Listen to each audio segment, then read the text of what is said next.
Oi, gente, tudo bem com vocês? No Nepcast de hoje vamos falar sobre supermulheres, a pressão em cuidar de todos e de si. Este podcast é a iniciativa do Núcleo de Educação Permanente da Secretaria Municipal de Saúde de Caruaru.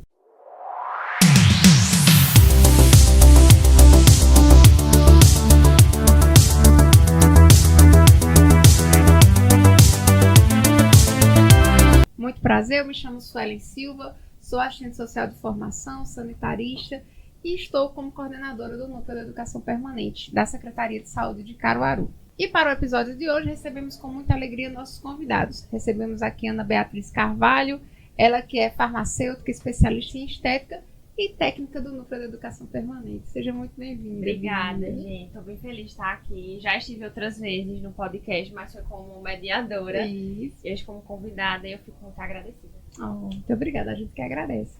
E estamos com nossa querida Denise Barros, ela que é formada em administração, psicanalista terapêutica, holística, acupunturista especializada em saúde mental. Denise, seja muito, muito bem-vinda. É um prazer estar aqui com vocês, é um prazer poder colaborar. Estou junto com Bia e vamos construir esse momento. Muito obrigada, a gente que agradece. A gente estava aqui já no altos papos, né, esses bastidores, assim.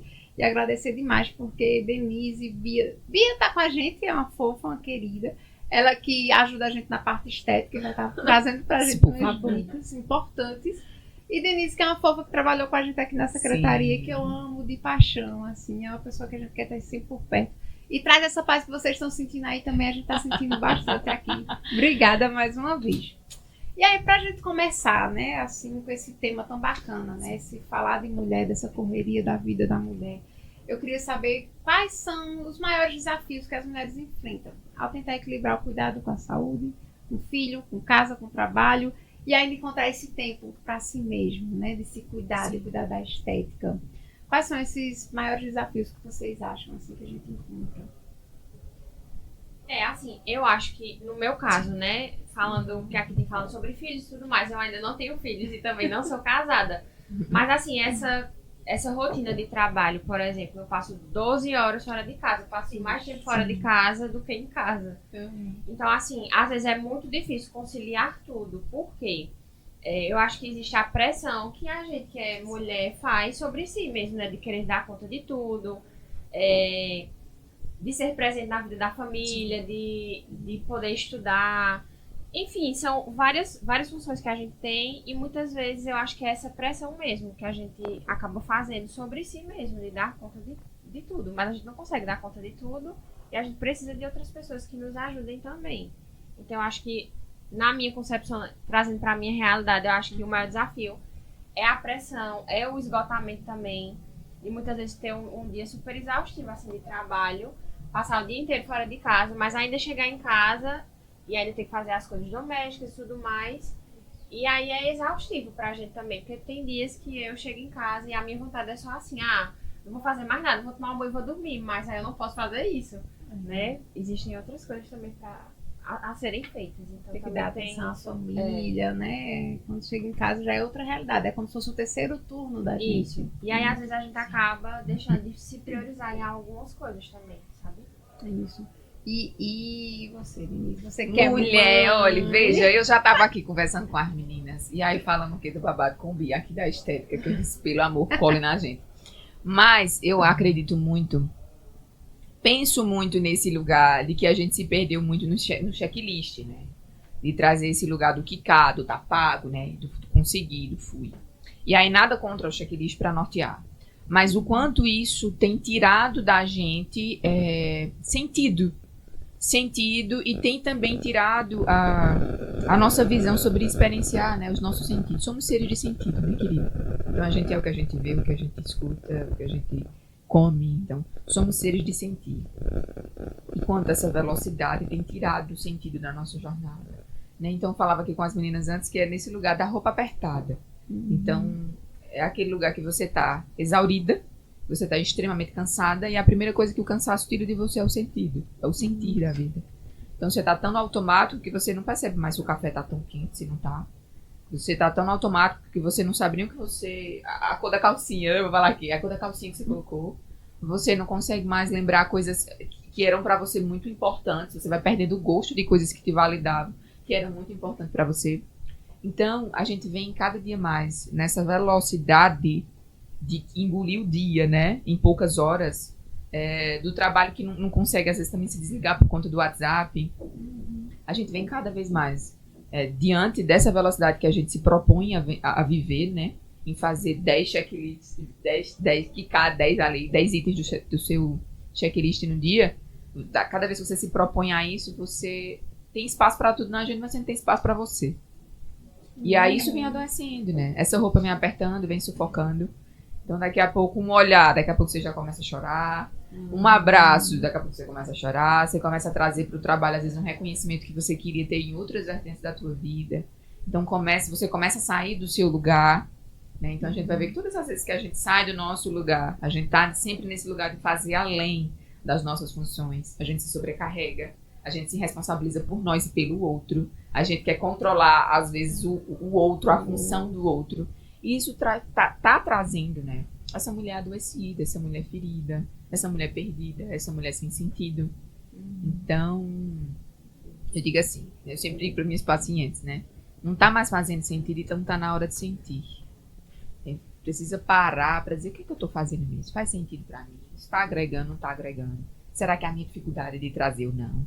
Será que realmente eu me coloquei nesse lugar, né? Freud tem uma palavra que eu gosto muito, que ele diz assim, qual é a tua responsabilidade num caos que você se queixa?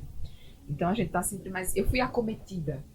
Não, eu trabalho quantas horas? Eu assumi essa responsabilidade, eu quis assumir, mas se eu não tô conseguindo sustentar isso, como melhor eu posso conduzir? Então falava aqui que depois de filho, querida, a gente não quer mais segurar os pratos. A gente quer soltar os pratos, a gente quer quebrar os pratos, a gente não quer mais esse lugar. Porque você vai vendo e diz assim, cara, eu preciso trazer um olhar pra mim, entendendo que o meu relacionamento comigo é o que vai sustentar todos os outros. Então, se na tua agenda não tem um horário pra você, depois de 12 horas, 18 horas, como eu já trabalhei, o que é que vai sustentar? O que é que fica, né? Como é que eu vou agregar na vida das outras pessoas se eu não consigo nem ter repertório de vida pra mim? Se eu não consigo ler um livro, se eu não consigo fazer uma coisa nova? Quais são as coisas novas que eu tenho conseguido fazer? Nada. Às vezes eu tô ali só cumprindo função todos os dias. Então, precisa, sabe? Acho que a gente tá adoecendo por ausência da gente. E você falando aí faz a gente refletir, né? Porque Sim. ler um livro, por exemplo, né? Às vezes você tá tão cansada, tão exausta, que você não consegue nem parar mais pra ler, pra dizer, não, peraí, que eu vou ter o prazer aqui de ler um pouquinho, que é algo que de fato faz com que você saia um pouco da sua realidade, né? E essa correria a gente não consegue mais. A gente falando aqui nos bastidores, né? A vida da gente é tão corrida que a gente de fato tem um terceiro turno em casa, né? Você trabalha o dia todo, o Bia tem 2 empregos, você também com suas pacientes e tudo, né? E seu bebezinho, e esposo. Eu também não tenho filhos ainda, mas eu trabalho o dia todo, estou em um cargo assim de responsabilidade que demanda muito, que muitas vezes quando eu chego em casa, em vez de eu dizer, vou aproveitar um pouquinho o meu marido, não, a gente vai trabalhar, né? Ele vai pro canto lá trabalhar, eu vou também, e aí quando a gente pensa aproveitar já é muito tarde na noite e os dois estão cansados. Então é isso, e a gente acaba se cobrando muito, né? E eu falei um pouquinho que eu acho que a mulher acaba se cobrando muito mais, né? Que a mulher tem uma exigência muito forte, talvez por redes sociais também. E você tem que sempre estar bela, você tem que sempre estar com o cabelo perfeito, e você tem que estar linda e tem que dar conta de todo mundo. E aí, pensando nisso, né? Como é que esse autocuidado, né? Como o tratamento da pele, do corpo, pode impactar positivamente também? Porque, além de tudo, a gente precisa se cuidar. Então, sobre isso da autoestima, né? Quando a gente tem uma autoestima saudável, isso faz com que a gente se sinta bem consigo mesma, traz uma coisa de felicidade. E quando a nossa autoestima ela não tá tão boa, quando a gente tá com a autoestima baixa, vem aquilo da insatisfação com nós mesmas. Existem várias coisas para isso, né? O cuidado estético, ele vai muito mais que a vaidade, porque hoje em dia a gente fala muito sobre estética e tudo mais, e tem isso muito ligado a uma vaidade, de ser algo muito fútil, né? Porque a gente sempre escuta muito isso. Mas o autocuidado vai muito além do que isso. Porque o autocuidado é simplesmente uma coisa que eu gosto, fazer a unha. Isso é um autocuidado. É tipo eu ter um tempo pra hidratar meu cabelo, sabe? São coisas pequenininhas, mas que fazem uma diferença gigantesca.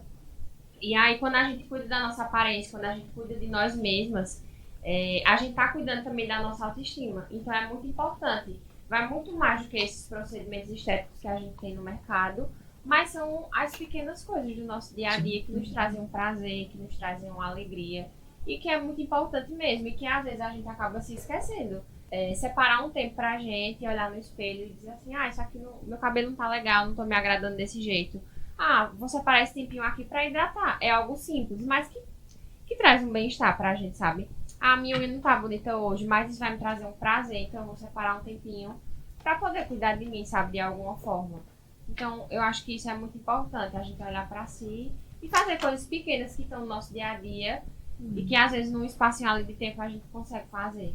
É verdade. E assim, quando eu não tô arrumada, quando meu cabelo não tá legal, nossa, o dia pra mim não fica bem, assim, é complicado. E quando você tá com as simples unhazinhas feitas, você diz, eita, hoje tá, pelo menos eu tô com a unha feita aqui, já dá uma sensação de alívio, de bem-estar, de fato, né, assim, esse autocuidado. Eu lembro que Bia deu uma dica uma vez, disse assim, tá muito estressada, liga ali o sonzinho, vai tomar o banho, aquele banho que eu até brinco com ela, o banho de sábado, que você vai passar aquele, né? O banho prêmio. O banho, ótimo, e ela me ensinou. O banho que acolhe, que abraça. Banho, você põe uma musiquinha, nossa, isso assim, pelo menos isso, você tirando, né, esse tempo desse autocuidado e cuidar do cabelo, fazer massagem você mesma, né, esse cuidado do óleozinho, do pós-banho, tudo isso é você se cuidar, né, e faz com que traz, de fato, esse sentimento de cuidado, que às vezes por causa do dia a dia você talvez não tenha tido, da tua correria, mas parar para se cuidar, assim, traz esse prazer, né? Como o Bia muito bem colocou.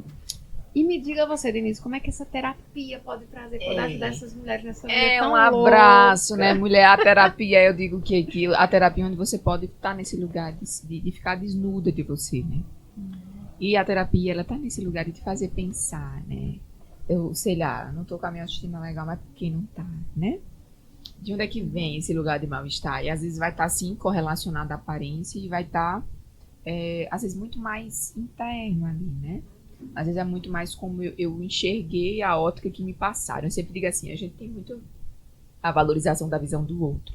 A gente só existe, isso foi Lacan que falou, né? A gente só existe a partir do olhar do outro. Então, tu sabe, por exemplo, tu sabe que nasceu da mãe dela porque a mãe dela contou. Né? E aí, isso tudo é alimentar de uma ótica de formação de ser. Então, às vezes, assim, Denise é muito simpática. Às vezes, Denise nem é simpática, mas disseram tanto que ela era, que ela incorporou esse lugar, internalizou isso. Então, a gente vai entendendo a nossa identidade a partir do olhar do outro. Isso, então, impacta totalmente na autoestima. Então, se eu vim de um lá, por exemplo, onde me disseram que você faz tudo errado mesmo, né? Nada que você faz você consegue terminar. Então, de repente, como é que eu vou ser um ser que me olho, né? Porque a autoestima é esse lugar, né? Como é que você se reconhece como ser? Como é que você se enxerga? Freud tem uma das etapas que a gente fala assim, né? Que é a etapa oral, que vai muito daquela amamentação de quando a gente é nenenzinho. Vai para a etapa anal, que é quando a gente começa ali já a entender um pouquinho o que é o cocô, né? O desenvolvimento humano, e vai para a fase fálica. Então, e aí isso é muito massa, porque a gente vai ter 3 regras também que utilizam muito em vivência e desenvolvimento do ser. Então, é aquela regra, né, que a gente vai estipular aí por uma pirâmide de entendimento. Então, é a regra da identidade, como eu me vejo, o ser, como eu faço, né? Então, a autoestima também está muito ligada sobre essa sobrecarga que você falou muito bem, Su, da mulher. A gente está muito refém do nosso valor vinculado às funções. Mas quem eu sou sem essas funções? O que é que resta de mim quando eu não sou esposa, quando eu não sou mãe, quando eu não sou servidora? Né? Qual é esse lugar que eu me encontro comigo? Né? E aí, quando eu falava dessas fases de Freud, na fase anal, por exemplo, né, o cocô é a primeira coisa que a gente produz como ser humano. É a primeira coisa que a gente teve de produção nossa. E aí ele fala muito bem nos estudos dele, ele revela, né, sobre esse lugar de como a criança, às vezes, a gente se torna mulheres constipadas, várias questões também voltadas naquele lugar de que não fez esse processo anal de forma satisfatória. Né? Então a gente entendeu, internalizou em algum lugar que o que a gente faz não é bom. Então a gente se cerca de insegurança e a gente está sempre nesse lugar do próximo curso, de mais trabalho, porque eu preciso preencher esse lugar de provar para mim mesmo que eu tenho um valor, de que o que eu faço é bom, de que eu produzo coisas boas.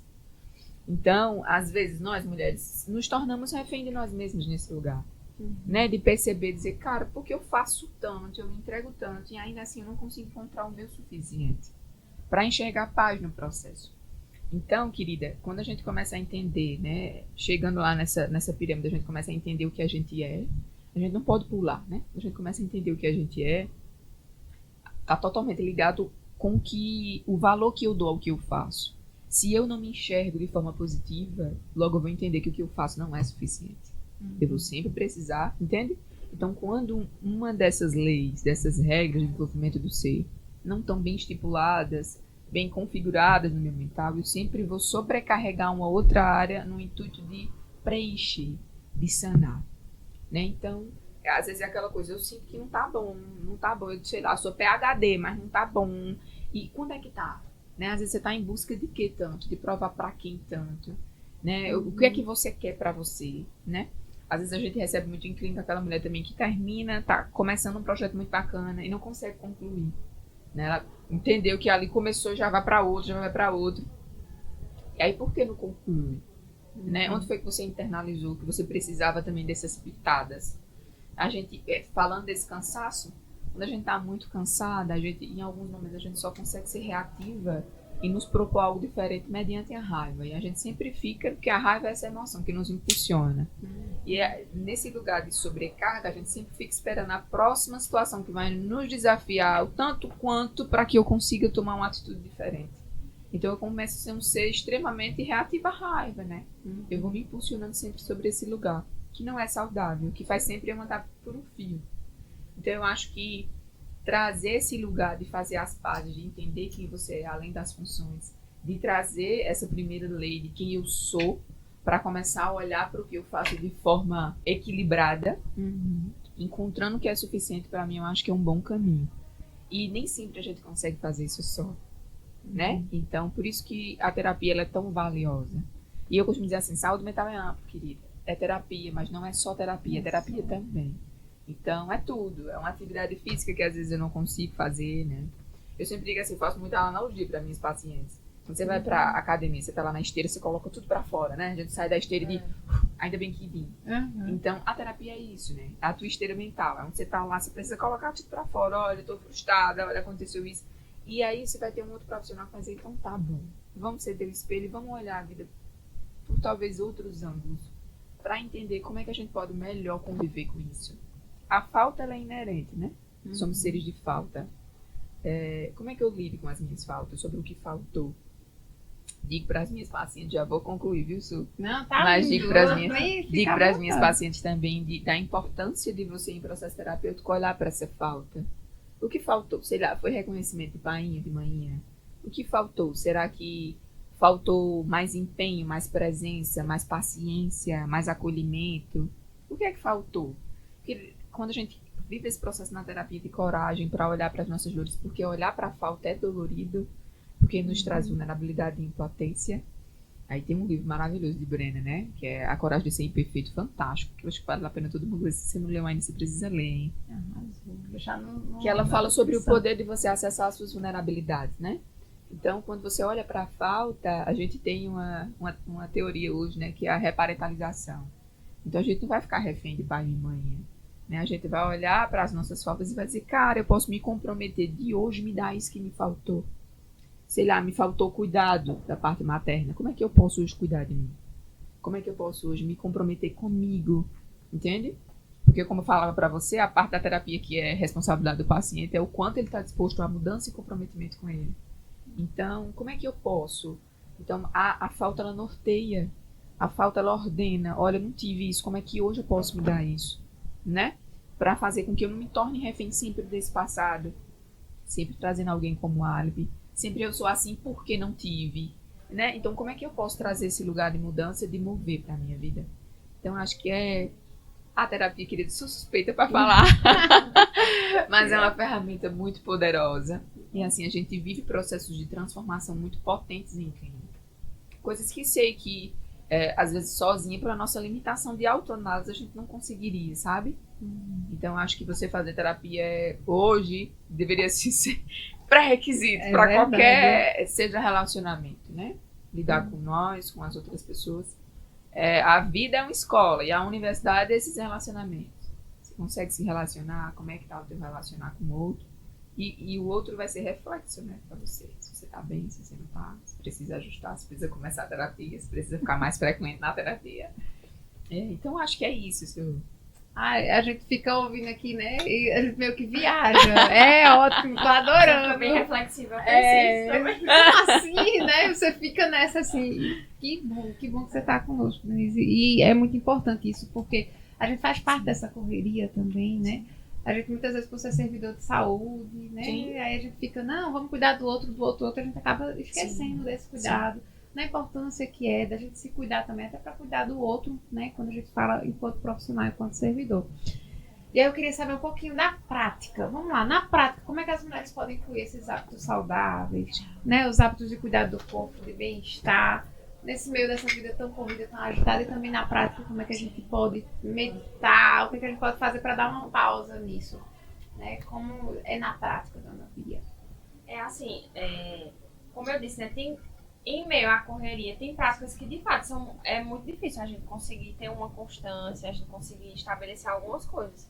Por exemplo, atividade física. Eu amo fazer atividade física. E aí eu me vi muito no que Denise falou. Assim, tem dia que eu quero ir pra esteira só pra colocar pra fora. Eu tô com tanta raiva, tanta coisa assim, que eu só quero ficar suada e ficar lá escutando minha musiquinha. É como se fosse um momento relaxante pra mim. Ali pra mim é uma terapia. Que inclusive eu já fiz uma vez terapia e na hora da minha terapia era um dia que eu faltava à academia e eu ficava com raiva porque eu queria estar na academia. Mulher, como é que é isso? Vamos fazer as pazes com isso. Vamos. Vamos fazer uma sessão. Tô brincando. E aí, mas nem sempre eu consigo fazer isso, porque às vezes o meu corpo tá muito cansado e aí eu respeito muito isso, assim, do corpo mesmo. Tem dia que a gente tá exausto e aí a gente precisa respeitar isso. E aí tem dia que não dá. Então, assim, tem coisas que realmente é muito difícil a gente numa rotina conseguir colocar essas coisas. Mas algumas coisas pequenas, como eu falei lá no início, é importante que a gente tente priorizar de uma certa forma. Um exemplo disso é o sono, priorizar uma qualidade de sono. Né? Eu acho que hoje a gente, com isso de rede social e tudo mais, muitas vezes eu me pego fazendo isso. Antes de dormir, fica lá, mexendo no celular. Horas e horas eu tô cansada.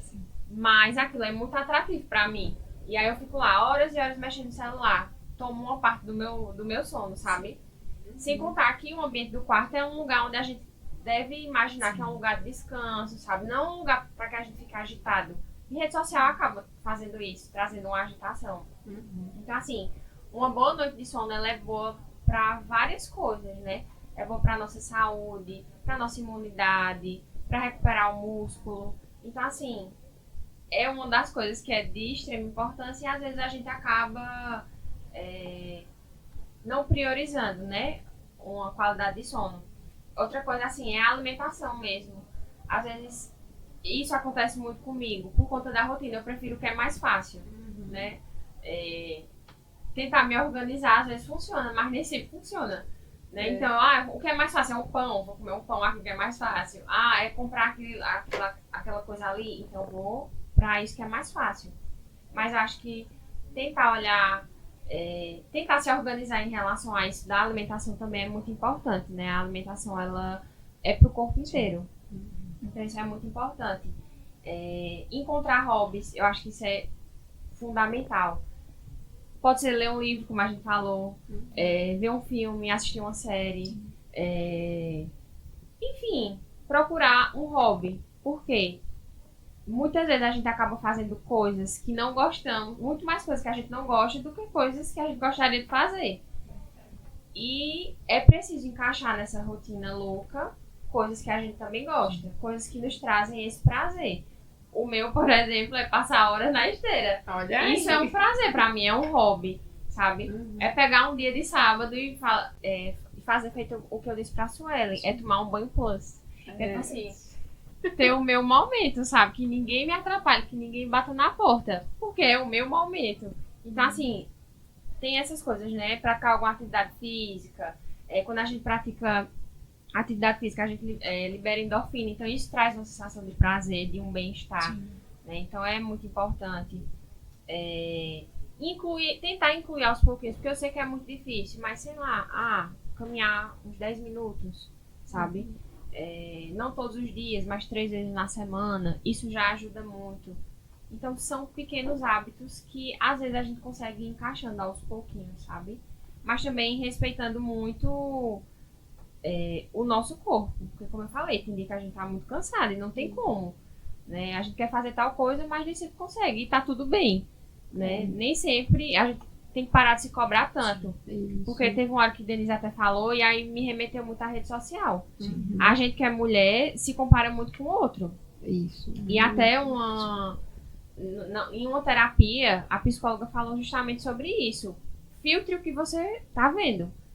O que é que você tá vendo? Porque quando você começar a ver, você quer ter tal corpo, e aí você fica olhando muito mulheres que têm aquele corpo. Você se frustra porque você não tem aquilo, sabe? Então começa a filtrar o que você vê, porque isso ajuda muito a gente pra não estar se comparando.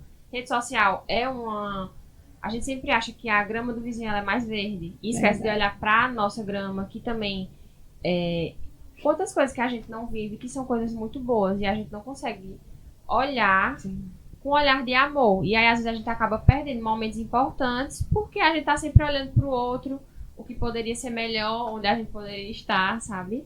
E é isso. Você falou isso, lá em casa a gente decretou, o dia do nada. Final de semana chegou, vai ter aquele dia que a gente não vai fazer absolutamente nada, a gente vai colocar o robô pra funcionar e a gente não faz nada, a gente não olha o telefone, a gente tira. Porque, pra quem não sabe, eu trabalho com meu esposo, né? Então, assim, a gente quando chega em casa, dificilmente a gente não consegue. Pauta de trabalho. Pauta de trabalho, constantemente. Mas aí a gente decidiu isso, só vai ter o dia do nada, a gente não vai fazer absolutamente nada, a gente vai pedir comida, não vai fazer nada, porque a gente precisa desse momento, né? E parar de se cobrar, que eu era uma pessoa que me cobrava muito, ainda me cobro, mas assim, Matheus, ele é muito parceiro e ele sempre ficou, pare com isso, pare de se cobrar, não é assim, deixe as coisas do jeito que tá, não tem problema. Isso ajuda também, né? Quando você tem um parceiro que fica ali do seu lado, ou uma mãe que diga, não é assim, não, relaxa um pouquinho, né? E você se perceber que eu me cobrava demais. Ainda preciso melhorar, preciso ir pra terapia para melhorar um pouquinho, mas melhorar mais, né? E ele vem tentando me trazer isso. E a gente decretou o dia do nada justamente para isso. E é muito importante. E na prática da terapia, o que a gente pode fazer assim pra... Tudo isso que Bia falou, cara, faz muito sentido. Teve uma fala que ela falou que eu fiquei pensando aqui. Que é quando a gente traz para esse lugar da estética, né, querida? E quando a gente vai falar assim sobre entender esse lugar de como a mulher se percebe em estética, associar a estética, isso é um erro muito comum, né? Comumente acontece das pessoas associarem a estética como um fator fútil, um fator que poderia ser desmerecido em algum lugar. Tem uma frase da Lara Nesteru, que ela é nutricionista, que eu gosto muito, que ela diz assim: eu só preciso me conformar com aquilo que eu não posso mudar. Se eu posso mudar, então eu vou lá e mudo. E a gente falava aqui nos bastidores, eu disse, eu não quero nada natural. Porque nesse lugar de trazer a estética também como uma ferramenta de percepção de si e de dignidade para o processo. Então, às vezes, você não está bem com o rosto que você está, você consegue fazer um procedimento que vai salvar a tua percepção de você. Por que não? Né? Por que não? A gente cria uma resistência nesse lugar, sempre rotulando como futilidade. Então, a gente não mergulha no conhecimento daquela área, de como aquela área pode influenciar e auxiliar no teu dia a dia. Então, uma mulher que ela está bem com a estética, ela tende a ser mais segura sobre ela. Né? E aí, quando a gente vai trazer sobre essas estratégias de melhor conduzir o processo, é muito engraçado. Porque a gente coloca, nesse fluxo de nos cobrar demais, a gente coloca uma carga sobre nós, que é, em alguns momentos, desumana, e a gente não nota isso.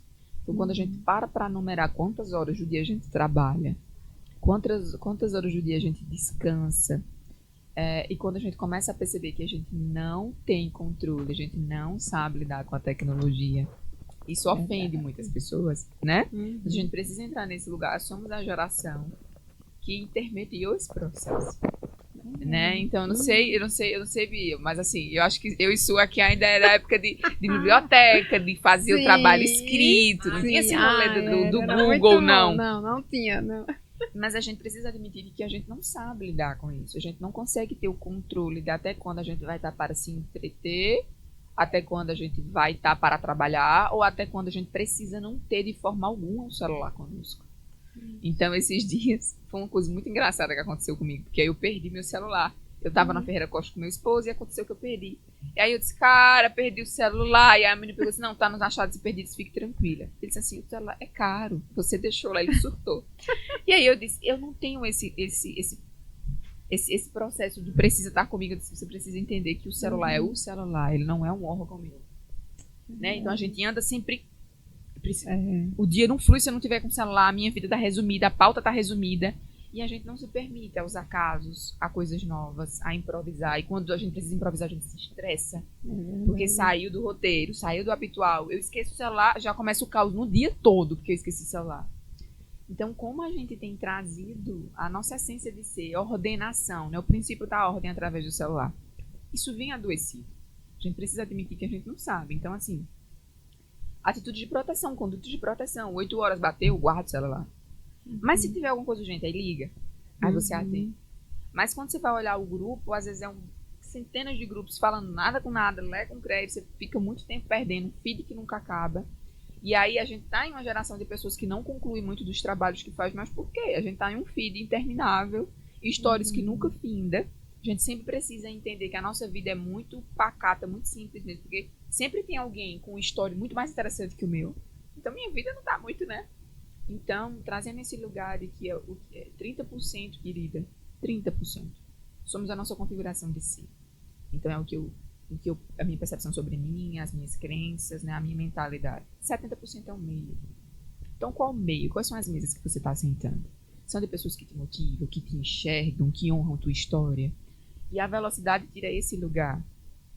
Então, eu faço, mas eu não consigo olhar para trás e honrar essa mulher. Sabe? Eu só acho que tá faltando. Eu nunca consigo entender o que eu já fiz. Eu não consigo me validar como ser, porque a velocidade tira isso de mim. Então eu vou ser sempre um fazedor de coisas. Eu tirei essa configuração de ser, que é o sentido. Todas as vezes que eu não escolho a vida, ou as circunstâncias vão escolher por mim. O processo que a gente faz em terapia de análise é devolver para o paciente as rédeas da vida dele. Você está fazendo, mas por que você está fazendo? Tem um livro fantástico de Cortella que ele diz assim: por que eu faço o que eu faço? Ele tá nesse lugar de dizer assim: oi, mas você faz estética que você gosta de fazer, ou que em algum lugar você internalizou que você precisava fazer, ou você ia ter mais valor fazendo, né? Por que essas atividades todas que você faz no seu dia realmente faz sentido pra você? São prioridades mesmo, né? Porque quando a gente para observar isso, tem um bocado de mesa que a gente tá sentando só pra não dizer não. Tem um bocado de coisas que a gente tá aceitando, se submetendo a fazer só pra pertencer. Eu falava aqui com o Suelen antes desse princípio do pertencimento, né? De como isso é voraz quando a gente vai olhar para a nossa mentalidade. A mentalidade é nosso conjunto de crença. E as crenças nos bloqueiam muito, nos impedem muito, né? Eu digo assim, o trauma, ele mente para a gente. A pessoa que ela passa por uma situação traumática, a ótica que ela pegou daquele trauma, o trauma mente para ela, faz com que ela tenha uma percepção diferente do que de fato aconteceu. E a crença, querida, quando a gente está enraizada por crenças limitantes, a crença é o ponto cego. É aquele lugar de dizer assim, cara, eu ganho dinheiro, mas aí eu fico R$1 no final do mês, não tem dinheiro. É um dinheiro que não rende e você não sabe o porquê, né? Quando você vai olhar, aí você vai lá na grade familiar. Tenho quase certeza que muita coisa vai estar explicada ali. É por isso que assim, Freud quase tudo explica nesse lugar. Porque aí quando você diz assim, cara, eu torro todo o dinheiro, então eu posso vir de uma família que dinheiro é surdo e mudo, ninguém fala sobre dinheiro, então se eu não falo sobre dinheiro, eu não aprendo sobre dinheiro, eu me limito a entender que eu preciso trabalhar para sobreviver. Eu não vou ter uma renda financeira e até eu posso me achar indigna, e no mês que sobrar eu posso achar que tem alguma coisa de errado. É verdade. Então a gente vem muito desse lugar. Então trazer o olhar para o seu meio, né, é muito importante. Tive um paciente muito pontual, que a história dele era essa. Me trouxe à memória esse lugar de que ele tinha uma condição financeira relativamente muito boa, mas ele fazia coisas assim super engraçadas para se livrar do dinheiro. Então ele dava o dinheiro, ele emprestava, ele para não ficar com o dinheiro em conta. É como se ele tivesse uma repulsa a dinheiro. Quando a gente foi olhar na vida dele, a gente foi maturando que as pessoas da família dele tinham muito esse lugar de que você enricou, hein? Tá diferente. Então ter dinheiro para aquela família não era algo honroso, algo de valorizado, entende? Era algo incomum. Eu sairia do meu bando. Né? Então, seres de pertencimento está nesse lugar. Então, o que é que de repente eu faço na minha vida para pertencer, não porque faz sentido? Então, trazer essa ótica é muito importante, que a gente começa a avaliar relações, a gente começa a avaliar meios. E aí a gente precisa parar de padronizar, né? Então, Denise, tem alguma coisa errada comigo, porque eu não vou mais na mesma balada como eu ia antes. Denise, tem alguma coisa errada comigo, porque eu fui no shopping e hoje não quis comprar roupa. Então, a gente começa a colocar nossos comportamentos em caixas, né? Então, todas as mulheres precisam sair para balada, né? Então, eu tô sempre nesse lugar de cada dia mais desvalorizar o que é autêntico. E sempre me colocar na manada. de como as pessoas precisam ver, enxergar, de como eu preciso me incluir. Então, o pertencimento ele tem um grau tênue do que é saudável e do que não é. Sobre o sono, eu acho que é essencial. Falar de sono para a mãe, querida, é algo bem delicado. É algo bem delicado, né, mulher? Porque o babado do sono da mãe é sofrido. Mas uma das coisas que a gente faz muito em clínica é a higiene do sono. Então, quando você falou sobre a questão do celular ali perto, né? Dopamina, eu preciso me entreter. O que é que você precisa fugir tanto se o celular precisa estar com você? Então, às vezes a minha realidade está tão entediante, a minha vida que não tá tão insatisfatória que eu preciso de dopamina direto para poder suportar o processo. E o telefone hoje, ele proporciona isso. Então, quando a gente vai entender esse processo do sono, tem um livro fantástico, eu não vou me lembrar dele agora, mas vou te mandar depois. Manda pra gente colocar na descrição. Sim. Quando você vai para esse processo do sono, você precisa interiorizar que o seu corpo precisa entender, né? Então, não é à toa que a gente está tendo hoje tanto comércio de melatonina. Então, é melatonina para tudo. Né? A gente desaprendeu a dormir, querida. Então, tem alguns estudos que já foram feitos, né? De pacientes, assim, de pessoas que se proporam a passar muitas horas de resistência a sono, né? Não dormir. E aí, quais são os efeitos que causa? Você começa a não ser você. Então, somos seres que precisam descansar. E quanto a gente tem negligenciado esse processo, né? Eu posso ficar para depois. Eu posso descansar depois. Eu preciso só terminar isso. E nunca termina. Porque quando termina isso, vai vir outro, né? Então, quanto eu preciso me priorizar o meu descanso para continuar funcionando. É a manutenção. Então, como é que a gente precisa de ondas, né? Aqui não é nem efeito psicológico, né? Mas, assim, é bioquímica, quântica, física, enfim. A gente precisa internalizar esse lugar de dormir bem. Se tá com uma criança, como é que ela vai entender que é hora de dormir? Qual é a primeira coisa que a gente diz pra ela? Ó, anoiteceu. A gente não vê mais o anoitecer. Então, a gente tá sempre trazendo o dia pra noite, a noite pro dia. Então, a gente tá colocando uma carga muito cruel nesse ser humano moderno que vestimos hoje. Então, a gente precisa voltar para esse lugar de dizer, peraí, por que eu não tô dormindo, né? Eu tô dormindo quantas horas por dia?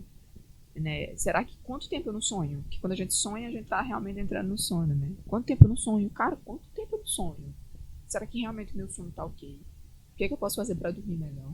Será que eu preciso fazer minha higiene, sei lá, de tela? O ideal é que o café, você não passe de tomar café depois das 4 horas da tarde. Depois de 4 horas já não é mais indicado. Será que é a cafeína? Porque eu vou dormir, vou tomar um cafezinho quente para abraçar e aí vai me deixar mais ligada. Então a gente precisa entender, né? Aí você vai aqui tem coisa que a gente pode falar o que de neuro, e aí é muita coisa, sabe, Su? Mas eu acho que trazer essa consciência, dizer assim, não, cara, eu preciso me priorizar de alguma forma. Eu preciso entender que para fazer todos esses projetos que eu me proponho, eu preciso olhar para mim. Sabe? É muito bacana, a gente vai refletindo, né? Vai trazendo Sim. altas reflexões, assim. Como é que a gente pode identificar que a gente chegou no limite? Que a mulher chegou no seu limite, que de fato ela... você precisa parar e você precisa respirar e agora vamos tentar realinhar a vida, né? Como é que a gente pode identificar que chegou nesse... Cara, eu digo isso. Pode falar, Bia. Vai, Bia. Fala, mulher. Não, o que eu pensei o estresse, assim, ao extremo. Porque quando eu tô cansada, eu fico assim... Eu me percebo que eu tô impaciente, de que eu não estou nem me aguentando. Isso. Então, assim... não tô nem me aguentando. Não tô me aguentando. Então, assim, eu digo, não, peraí. Eu preciso fazer alguma coisa. Eu preciso começar a dizer não. Porque, às vezes, eu digo tanto sim pras coisas, que eu fico sobrecarregada com muitas coisas pra fazer. E aí, quando eu começo a ficar estressada, começo a ficar ansiosa, começo a não conseguir mais dormir direito...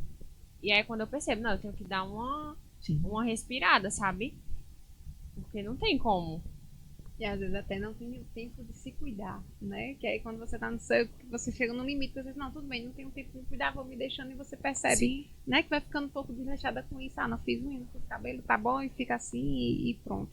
Eu, geralmente, quando eu tô no meu limite, eu tô assim também. Não tô me cuidando muito bem, minha estética, enfim. A gente não se prioriza mais, né? Isso. Eu acredito, cara, isso é muito individual, né? Isso é muito particular, assim, cada pessoa vai ter esse linear de limite. Já recebi várias pessoas que acusaram vários momentos de coisas diferentes de limite em clínica, por isso que eu acho que tem uma visão muito ampla sobre isso. Mas eu dava esse exemplo da roupa apertada, mas eu costumo dizer assim, que O corpo da gente, ele é magnífico, querido. Ele arruma uma forma de nos avisar que algo tá errado, sabe? Então, da mesma forma, quando diz assim, eu tô muito cansada, eu respeito esse lugar de que tô cansada. A nossa mente também, ela é magnífica com isso. Então, às vezes é aquele dia que o teu corpo tá super bem, mas tua mente não aguenta mais. É aquela coisa que ao menor comentário de alguém, seu corpo já transbordou. Quantas vezes você tá indo no banheiro, sei lá, do trabalho pra chorar? Quantas coisas você tá engolindo, achando que precisa engolir? E às vezes, não é o meio, né? Mas é sobre o fluxo que você se colocou, né? Então, é feito, eu te falei, né? A exaustão, ela vai tirando da gente os sentidos. O cansaço vai trazendo pra gente irritabilidade. A privação do sono vai trazendo pra gente agressividade, intolerância.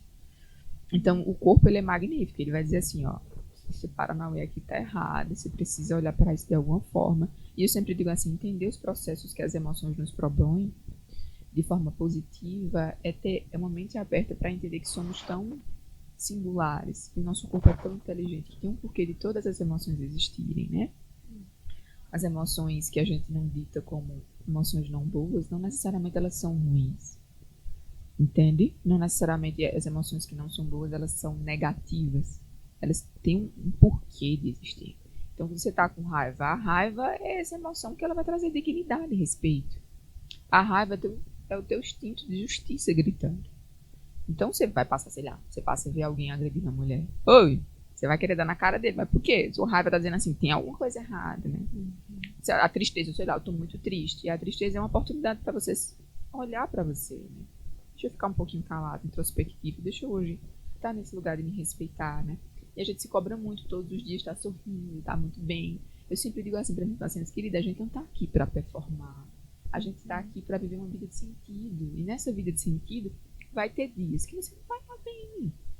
Então, dizendo assim, olha, hoje eu vou cumprir tudo que eu preciso cumprir, mas hoje eu não tô muito bem. E a gente ter qualidade de relacionamento, humildade para trazer esse diálogo de forma humana e respeitosa é muito importante. Assim, faço muita coisa, mas além disso, eu sou um ser humano. Né? Eu fiz uma fala em um ambiente corporativo e a gente falava muito que, além do cargo, além daquilo que você exerce, você é um ser humano que chega para mim. Né? Então a gente não pode se cobrar, tá? A gente não vai conseguir sustentar o autoconhecimento nem sempre, né? Porque não é fácil.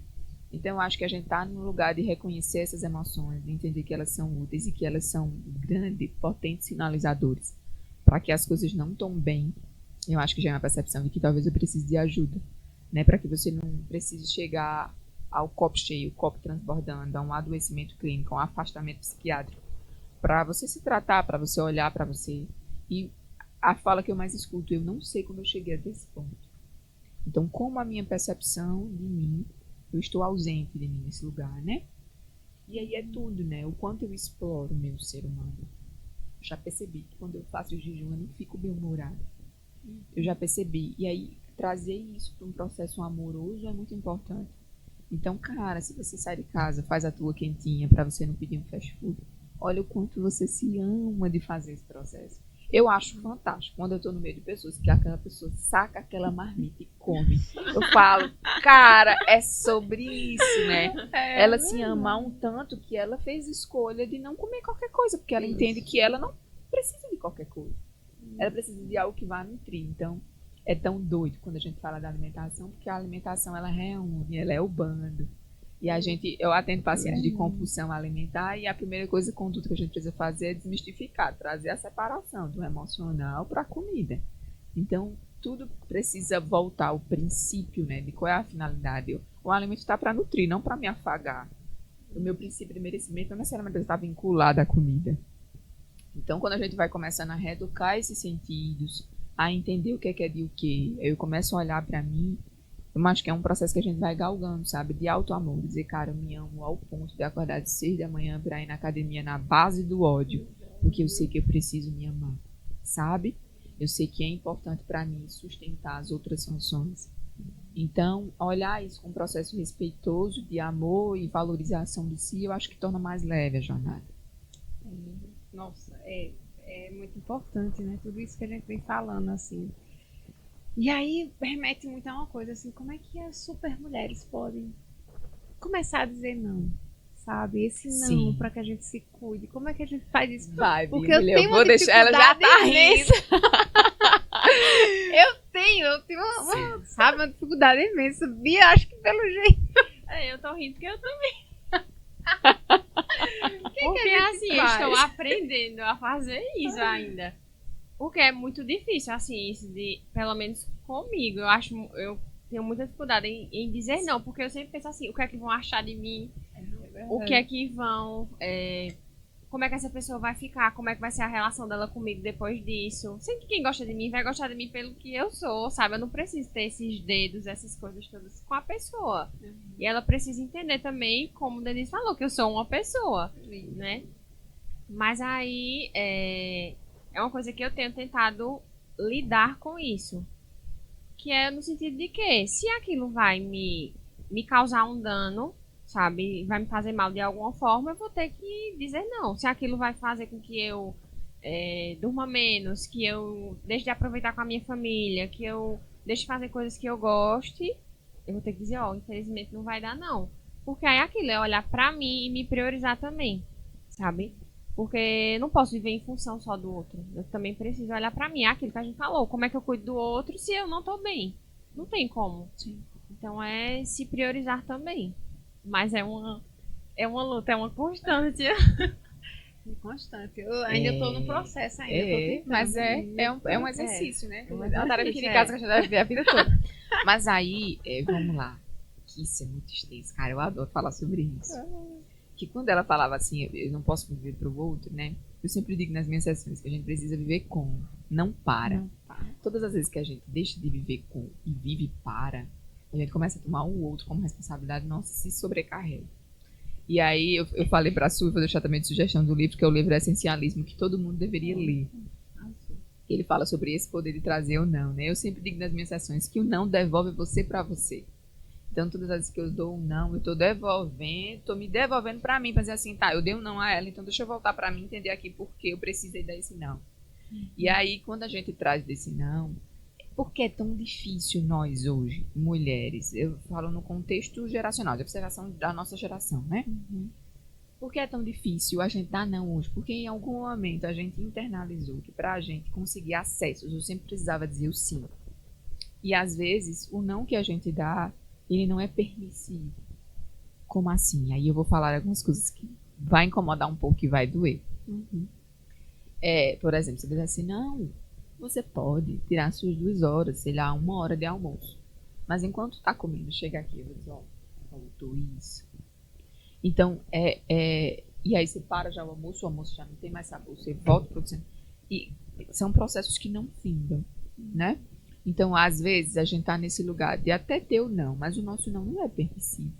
É um não que fica sempre à aresta de que algo pode acontecer. É um não até o meu chefe me chamar. É um não até fulano mudar de opinião. É um não, sei lá, até a professora passar um próximo artigo. É um não. Então, a gente vem alimentando o enfraquecimento desse não, né? Então, e a gente também vem dessa geração de que, pra gente alçar conquistas, cargos, lugares, espaços, a gente precisava dizer sim. E também vai vir aquela matriz familiar mesmo, de que a gente é uma menina muito boa, se a gente disser assim, olha como ela é maravilhosa, ela nem dá trabalho, né? Olha como ela é especial, tudo que eu peço ela me faz. Olha como ela me ajuda. Eu nem preciso pedir, já tá pronto.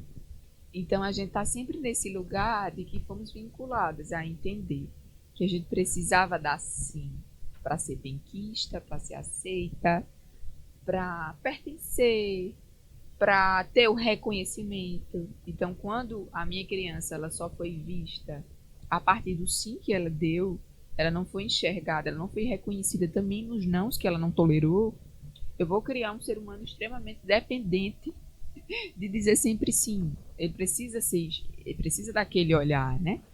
Esse olhar traz muito a mãe. Então, às vezes, a gente precisa voltar e fazer as pazes com a nossa mãe.